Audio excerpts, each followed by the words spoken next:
Welcome to next exam. आज है 20 जून 2025 और 20 जून 2025 से करंट अफेयर्स के जितने भी इंपॉर्टेंट क्वेश्चन बन सकते हैं सारे हम इस वीडियो में डिस्कस करेंगे और हर क्वेश्चन से रिलेटेड इंपॉर्टेंट फैक्ट भी मैं आपको बताऊंगा। तो आप पूरा वीडियो बहुत ध्यान से देखिए।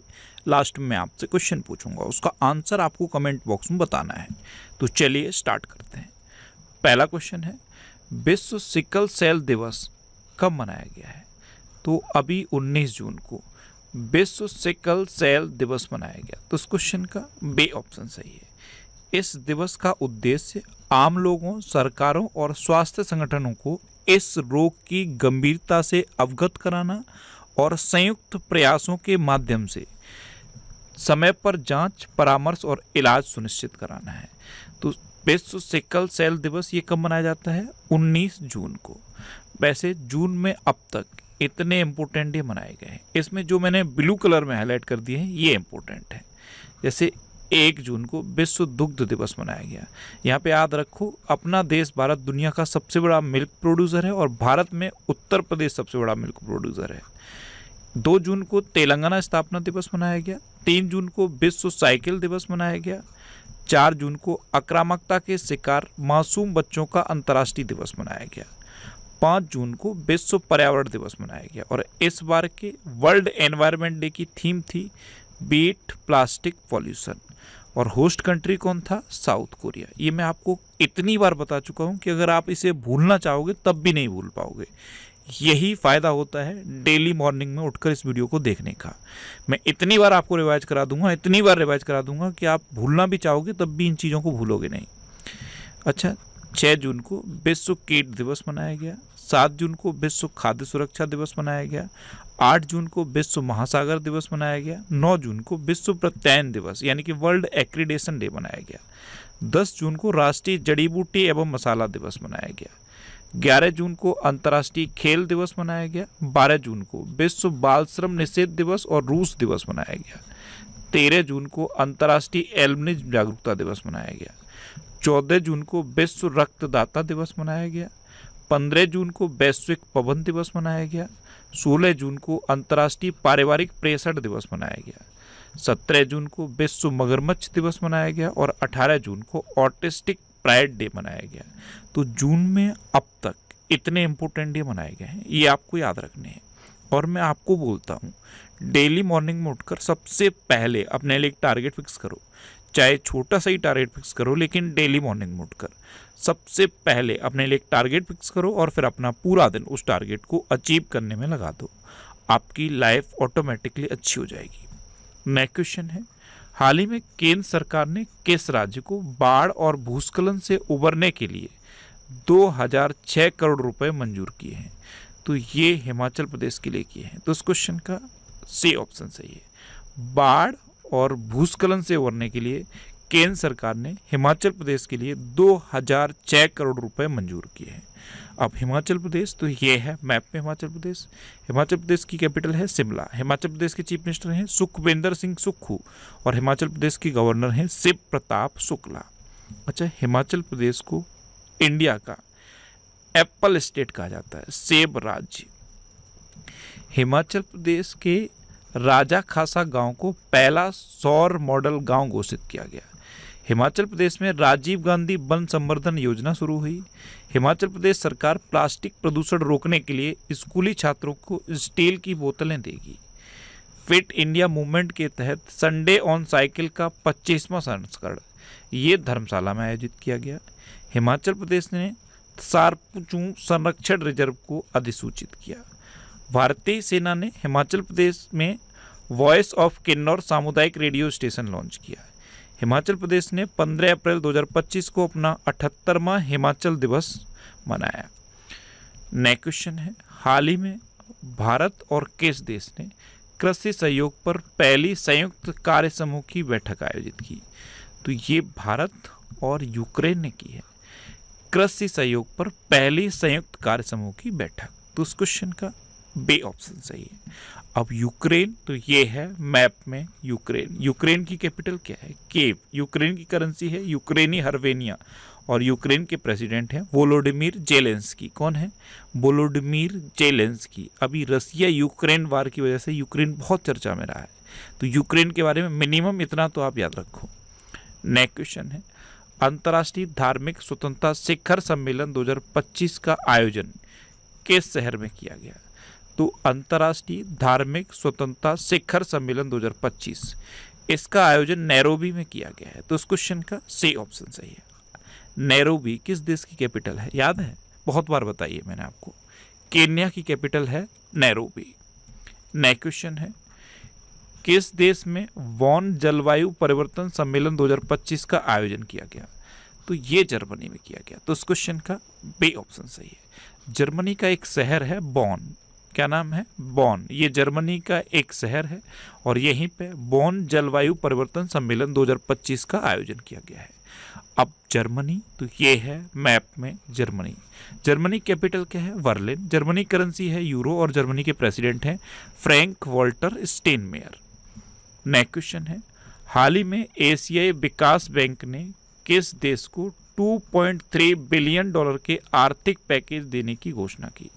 तो एशियन विकास बैंक यानी कि एडीबी, इसने अभी नेपाल को 2.3 बिलियन डॉलर का आर्थिक पैकेज देने की घोषणा की है। तो उस क्वेश्चन का ए ऑप्शन सही है। अब नेपाल, तो ये है मैप में नेपाल। नेपाल की कैपिटल है काठमांडू। नेपाल की करेंसी है नेपाली रुपया। नेपाल के प्राइम मिनिस्टर हैं केपी शर्मा ओली और नेपाल के प्रेसिडेंट हैं रामचंद्र पौंडेल। कौन है? रामचंद्र पौंडेल। अच्छा, नेपाल के मशहूर पर्वतारोही कामेरीता शेरपा ने 31वीं बार माउंट एवरेस्ट फतेह किया है। नेपाल में याला ग्लेशियर को मृत घोषित किया गया। बिम्स्टेक कृषि मंत्रियों का 3रा सम्मेलन ये नेपाल में हुआ। नेपाल राष्ट्र बैंक का कार्यवाहक गवर्नर डॉक्टर नीलम धुंगाना को नियुक्त किया गया था। भारत और नेपाल के सुप्रीम कोर्ट के बीच न्यायिक सहयोग बढ़ाने के लिए समझौता हुआ। घोड़े यात्रा समारोह का आयोजन नेपाल में किया गया और नेपाल में 26वें फ्लोरा एक्सपो का समापन हुआ। नेक्स्ट क्वेश्चन है, गूगल ने एशिया प्रशांत क्षेत्र का अपना पहला और विश्व का चौथा सुरक्षा इंजीनियरिंग केंद्र कहाँ खोला है? तो ये गूगल ने एशिया प्रशांत क्षेत्र का अपना पहला और विश्व का चौथा सुरक्षा इंजीनियरिंग केंद्र हैदराबाद में खोला है। तो इस क्वेश्चन का बी ऑप्शन सही है। नेक्स्ट क्वेश्चन है, कौन सभी शहरी स्थानीय निकायों को एक ही पोर्टल से जोड़ने वाला पहला भारतीय राज्य बना? तो अपने सभी शहरी स्थानीय निकायों को एक पोर्टल से जोड़ने वाला पहला भारतीय राज्य मध्य प्रदेश बना है। तो इस क्वेश्चन का सी ऑप्शन सही है। अब मध्य प्रदेश बना है तो ये है मैप में मध्य प्रदेश। मध्य प्रदेश की कैपिटल क्या है? भोपाल। मध्य प्रदेश के चीफ मिनिस्टर हैं डॉक्टर मोहन यादव और मध्य प्रदेश के गवर्नर हैं मंगू भाई सी पटेल। अच्छा, मैंने भोपाल बोला तो कुछ माइंड में क्लिक नहीं किया? हर बार क्या बताता हूँ मैं आपको, भोपाल में है भोजताल। ये एग्जाम में पूछा जाता है, जब भी भोपाल का नाम आता है मैं हर बार बताता हूँ। तो जैसे ही कहीं भोपाल आप लिखा देखो, जैसे ही कहीं भोपाल सुनो, तुरंत माइंड में आना चाहिए कि भोपाल में तो भोजताल है। अच्छा, मध्य प्रदेश सरकार ने राहवीर योजना को मंजूरी दी। मध्य प्रदेश ने मानव हाथी संघर्ष के लिए 47 करोड़ रुपए की योजना मंजूरी दी। मध्य प्रदेश ने भारत का पहला एआई आधारित real time forest alert system शुरू किया। पराली जलाने पर मध्य प्रदेश सरकार ने प्रतिबंध लगा दिया है। कूनो राष्ट्रीय उद्यान से 2 चीते प्रभास और पावक, इनको गांधी सागर अभ्यारण्य में शिफ्ट किया गया। मध्य प्रदेश सरकार ने सागर जिले में डॉक्टर भीमराव अंबेडकर के नाम पर एक नया वन्यजीव अभ्यारण्य घोषित किया है। अच्छा, मध्य प्रदेश में कान्हा, बांधवगढ़, माधव, संजय, पन्ना और सतपुड़ा नेशनल पार्क है। कौन कौन से? कान्हा, बांधवगढ़, माधव, संजय, पन्ना और सतपुड़ा नेशनल पार्क, ये मध्य प्रदेश के इंपोर्टेंट नेशनल पार्क हैं। नेक्स्ट क्वेश्चन है, हाल ही में वर्ल्ड इकोनॉमिक फोरम के एनर्जी ट्रांजिशन इंडेक्स 2025 में भारत को कौन सा स्थान मिला? तो वर्ल्ड इकोनॉमिक फोरम, इसने एनर्जी ट्रांजिशन इंडेक्स 2025 जारी किया है और इसमें भारत को 71वां स्थान मिला है। तो इस क्वेश्चन का ए ऑप्शन सही है। लास्ट ईयर यानी कि 2024 में भारत 63वें नंबर पे था और इस बार भारत 71वें नंबर पे है। नेक्स्ट क्वेश्चन है, हाल ही में जारी क्यूएस वर्ल्ड यूनिवर्सिटीज रैंकिंग 2026 में कौन सा भारतीय संस्थान शीर्ष पर रहा? तो क्यूएस वर्ल्ड यूनिवर्सिटी रैंकिंग 2026 अब जारी कर दी गई है। इसमें आईआईटी दिल्ली इंडिया में टॉप पर है। तो इस क्वेश्चन का डी ऑप्शन सही है। पूरे वर्ल्ड में देखोगे तो 123वें नंबर पे है IIT दिल्ली, लेकिन इंडिया में ये पहले नंबर पे है। इंडिया में दूसरे नंबर पे IIT बॉम्बे है, तीसरे पे IIT मद्रास है और चौथे पे IIT खड़गपुर है। अच्छा, ये तो इंडिया के हो गए। पूरे वर्ल्ड में नंबर 1 पे कौन है? तो पूरे वर्ल्ड में नंबर 1 पे MIT है, Massachusetts institute of technology. Next question है, हाल ही में मारुति चितमपल्ली का निधन हुआ है, वे कौन थे? तो मारुति चितमपल्ली ये एक प्रसिद्ध पर्यावरणविद थे, प्रसिद्ध पर्यावरणविद और वन्यजीव विशेषज्ञ थे। इनको पद्मश्री पुरस्कार भी मिला था और अभी इनका निधन हो गया। तो इस क्वेश्चन का सी ऑप्शन सही है, ये थे मारुति चितमपल्ली। नेक्स्ट क्वेश्चन है, हाल ही में किस देश ने प्राकृतिक आपदाओं की निगरानी के लिए झांग हेंग 1-02 नामक उपग्रह लॉन्च किया? तो ये चीन ने किया है। तो इस क्वेश्चन का बी ऑप्शन सही है। किस लिए किया है? प्राकृतिक आपदाओं की निगरानी के लिए। अब चीन, तो ये है मैप में चीन। चीन की कैपिटल है बीजिंग, चीन की करेंसी है रेनमिनबी और चीन की प्रेजेंट टाइम पे प्रेसिडेंट है जी जिनपिंग। अच्छा, चाइनीज भाषा दिवस ये 20 अप्रैल को मनाया जाता है। चीन ने एस्टेरॉयड से नमूने कलेक्ट करने के लिए टियानवेब 2 मिशन लॉन्च किया। 2025 एशियाई एथलेटिक्स चैंपियनशिप में पदक तालिका में चीन शीर्ष पर रहा। चीन ने हांगकांग में अंतर्राष्ट्रीय मध्यस्थता संगठन की स्थापना की। 2025 में सबसे अधिक सक्रिय सैन्य बल वाला देश चीन बना है। चीन गैस हाइड्रेट्स के अध्ययन के लिए समुद्र के नीचे अनुसंधान केंद्र बना रहा है और रेयर अर्थ एलिमेंट और मैग्नेट के निर्यात पर चीन ने रोक लगा दी। जब से रेयर अर्थ एलिमेंट के निर्यात पर चाइना ने रोक लगाई है, तो इंडिया जो जापान को रेयर अर्थ एलिमेंट का निर्यात करता था उस पर अभी के लिए रोक लगा दी है, क्योंकि इंडिया को अपनी रिक्वायरमेंट पहले फुलफिल करनी है। नेक्स्ट क्वेश्चन है, हाल ही में किस देश की क्रिकेटर सोफी डिवाइन ने वनडे इंटरनेशनल क्रिकेट से संन्यास की घोषणा की? तो ये है सोफी डिवाइन, ये न्यूजीलैंड की क्रिकेटर हैं और अभी इन्होंने वनडे इंटरनेशनल क्रिकेट से संन्यास की घोषणा की है। तो उस क्वेश्चन का बी ऑप्शन सही है। अच्छा, ये करंट अफेयर्स की बुक है, ये फर्स्ट एडिशन था, अब इसको मैंने अपडेट कर दिया है और अब इसका सेकंड एडिशन लॉन्च हो गया है। इसमें 1 जुलाई 2024 से लेकर 5 जून 2025 तक के सारे करंट अफेयर्स को कवर किया गया है, हर टॉपिक को कवर किया गया है और फिर पूरे साल के जो भी करंट अफेयर्स हैं उनको वन लाइनर फॉर्म में भी लिखा गया है और उसके बाद ऑब्जेक्टिव क्वेश्चन भी है। ऑब्जेक्टिव क्वेश्चन का आप एक्सप्लेनेशन जरूर पढ़ना, क्योंकि एक क्वेश्चन का अगर आप एक्सप्लेनेशन पढ़ोगे तो मिनिमम 4 से 5 क्वेश्चन आपको तैयार होंगे। ये बुक अब तक इतने सिटीज़ में अवेलेबल है। यहाँ अगर आपके सिटीज़ का नाम आपको नहीं दिख रहा है तो ये बुक आपको अमेजन और फ्लिपकार्ट पे ऑनलाइन भी मिल जाएगी, दोनों का लिंक मैंने डिस्क्रिप्शन में दे दिया है। नेक्स्ट क्वेश्चन है, हाल ही में किसे IGNCA यानी कि Indira Gandhi national centre for arts में पद्म भूषण से सम्मानित किया गया? तो ये राम बहादुर राय को सम्मानित किया गया। तो उस क्वेश्चन का सी ऑप्शन सही है, ये है राम बहादुर राय। ये प्रतिष्ठित पत्रकार और सांस्कृतिक चिंतक हैं और इनको अभी पद्म भूषण से सम्मानित किया गया। देखो, भारत का सर्वोच्च सम्मान है भारत रत्न। कौन सा है? भारत रत्न। उसके बाद आता है पद्म विभूषण, फिर पद्म भूषण और फिर पद्मश्री। तो इनको पद्म भूषण से सम्मानित किया गया है। अच्छा, अनाहत सिंह ने PSA यानी कि प्रोफेशनल स्क्वैश एसोसिएशन महिला challenger player of the season का पुरस्कार जीता। सारा जोसेफ को मातृभूमि साहित्य पुरस्कार से सम्मानित किया गया। आचार्य प्रशांत को सर्वाधिक प्रभावशाली पर्यावरणविद पुरस्कार मिला। सदगुरु जग्गे वासुदेव को कनाडा इंडिया फाउंडेशन से global Indian of the year सम्मान मिला। ओपल सुचाता ने मिस वर्ल्ड 2025 का खिताब जीता। सेरेना विलियम्स को 2025 के लिए princess of Australia sports award से सम्मानित किया गया। कुमार मंगलम बिरला को US India strategic partnership forum global leadership award 2025 से सम्मानित किया गया। और AMA यानी कि अमेरिकन म्यूजिक अवार्ड पुरस्कार जीतने वाली पहली भारतीय मूल की संगीतकार रैपर राजा कुमारी बनी। नेक्स्ट क्वेश्चन है, कैंसर के उपचार के लिए किस देश के वैज्ञानिकों ने नैनो कप संरचना वाली थेरेपी तकनीक विकसित की है? तो ये भारत के वैज्ञानिकों ने की है। तो उस क्वेश्चन का सी ऑप्शन सही है। अब भारत, तो ये है मैप में अपना भारत। भारत अंतर्राष्ट्रीय प्रशासनिक विज्ञान संस्थान का अध्यक्ष बना। भारत नॉर्वे के साथ मिलकर पहला ध्रुवीय अनुसंधान पोत बनाएगा। जर्मनी के सुहल में आयोजित 2025 ISSF जूनियर विश्व कप की पदक तालिका में भारत शीर्ष पर रहा। भारत ने दुनिया का सबसे हाई रिजोल्यूशन वाला मौसम पूर्वानुमान प्रणाली BFS लॉन्च की। भारत दुनिया की चौथी सबसे बड़ी अर्थव्यवस्था बना।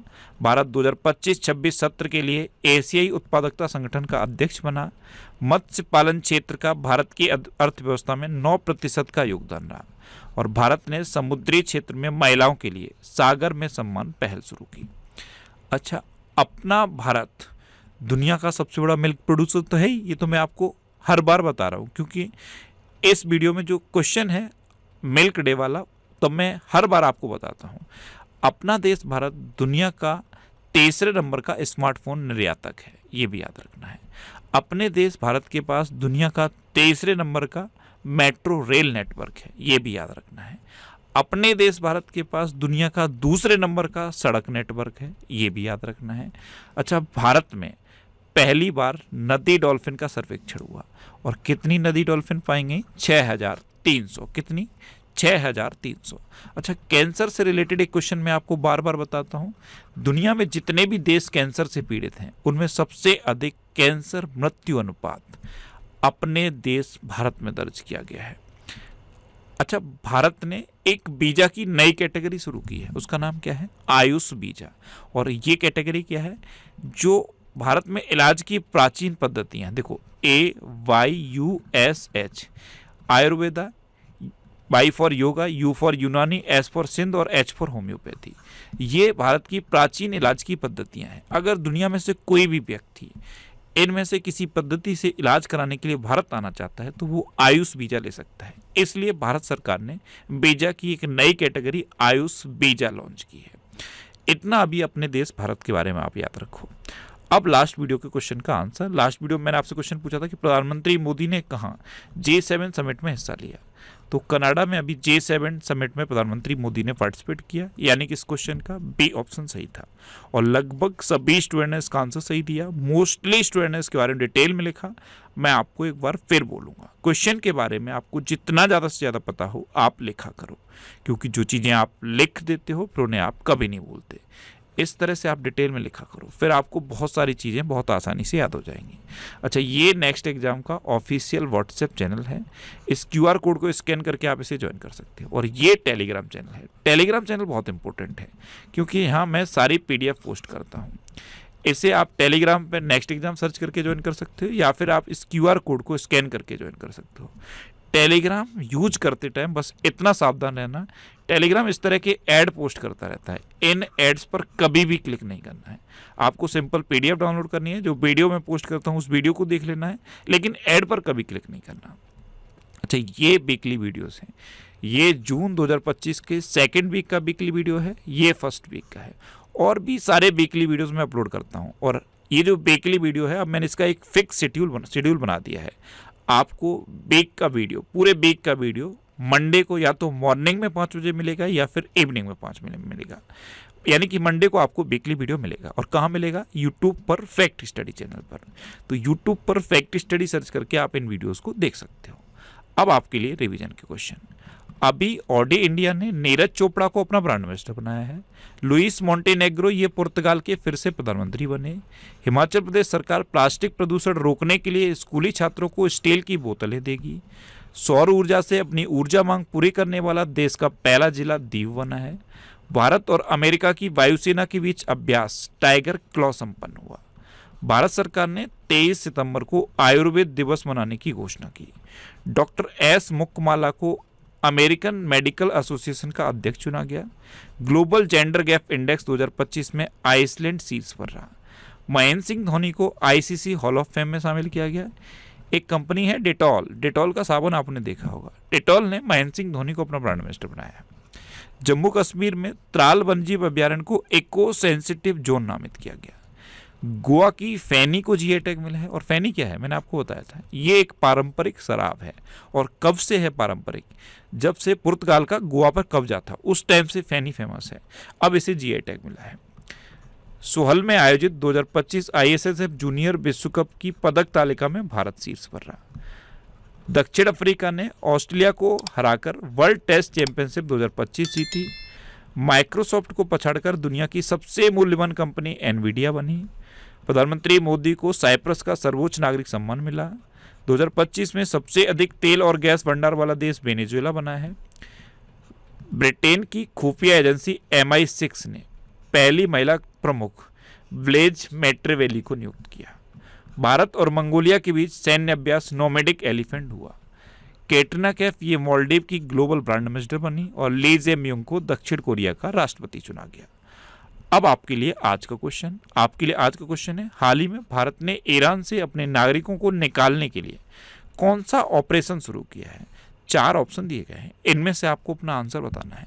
और इसके अलावा हम हमारे फेसबुक पेज पर previous year question daily post करते हैं, तो आप फेसबुक पर नेक्स्ट एग्जाम सर्च करके हमारा फेसबुक पेज ज्वाइन कर सकते हैं, क्योंकि प्रीवियस ईयर क्वेश्चन आपको बहुत हेल्प करते हैं। अगर आपको किसी क्वेश्चन में कोई डाउट होता है या आपको अपने करियर से रिलेटेड भी कोई प्रॉब्लम है, तो आप इंस्टाग्राम, फेसबुक और एक्स पर इंद्रेश आरसी सर्च करके आप मेरे साथ जुड़ सकते हैं और कोई भी डाउट, कोई भी confusion without any hesitation discuss कर सकते हैं।